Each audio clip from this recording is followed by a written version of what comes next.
ഈ കോട്ടയത്തെ ആകാശപാതയുമായി ബന്ധപ്പെട്ടുള്ള വിവാദങ്ങൾ അവസാനിക്കുന്നില്ല. അതുമായി ബന്ധപ്പെട്ടുള്ള ആകാശയുദ്ധം മുറുകുന്ന ഒരു കാഴ്ചയിലേക്കാണ് ഇപ്പോൾ കാണുന്നത്. ആകാശപാതയ്ക്ക് സർക്കാർ തുരങ്കം വയ്ക്കുന്നു എന്നാരോപിച്ച് തിരുവഞ്ചൂർ രാധാകൃഷ്ണന്റെ നേതൃത്വത്തിൽ നാളെ ഉപവാസ സമരം നടക്കും. അതേസമയം ആകാശപാത പൊളിക്കണമെന്നാവശ്യപ്പെട്ടുള്ള CPM-ന്റെ പ്രതിഷേധ സമരവും നാളെയാണ് നടക്കുന്നത്.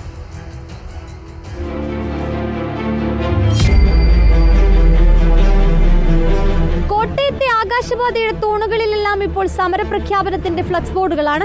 ഒരു വശത്ത് സ്വപ്ന പദ്ധതി തകർക്കാൻ സർക്കാർ നീക്കമെന്നാരോപിച്ച് തിരുവഞ്ചൂർ രാധാകൃഷ്ണന്റെ നേതൃത്വത്തിൽ ഉപവാസ സമരം, മറ്റൊരു വശത്ത് തലതിരിഞ്ഞ വികസന പദ്ധതി പൊളിക്കണമെന്നാവശ്യപ്പെട്ടുള്ള CPIM-ന്റെ പ്രതിഷേധ സമരം.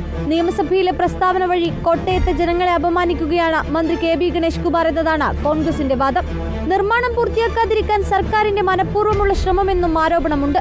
എന്നാൽ സ്ഥലം പോലും ഏറ്റെടുക്കാതെ എന്തിന് പാത നിർമ്മാണം ആരംഭിച്ചു എന്നതാണ് CPIM-ന്റെ മറുചോദ്യം. CPIM-ഉം കോൺഗ്രസും മാറി മാറി വാദങ്ങൾ നിരത്താൻ തുടങ്ങിയിട്ട് കാലങ്ങളായി. പിന്നാലെയാണ് ഇരുകൂട്ടരുടെയും സമരപ്രഖ്യാപനം. രമേശ് ചെന്നിത്തല, ചാണ്ടി ഉമ്മൻ അടക്കമുള്ളവരും ഉപവാസ സമരത്തിനെത്തും. അങ്ങനെ നീണ്ട ഇടവേളയ്ക്ക് ശേഷം ആകാശപാത വീണ്ടും ചർച്ചയാകുമ്പോൾ കോട്ടയത്ത് CPIM കോൺഗ്രസ് പോർമുഖം കൂടി തുറക്കുന്നു. ആകാശപാത വീണ്ടും എയറിലായതോടെ കോട്ടയത്ത് തിരുവഞ്ചൂർ CPIM പോർമുഖം കൂടി തുറന്നിരിക്കുകയാണ്.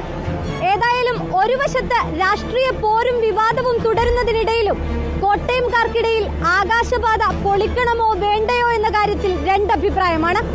വീഡിയോ ജേർണലിസ്റ്റ് രഞ്ജിത്തിനൊപ്പം reporter Sunisha Ayyallur, in reporter, Kottayam.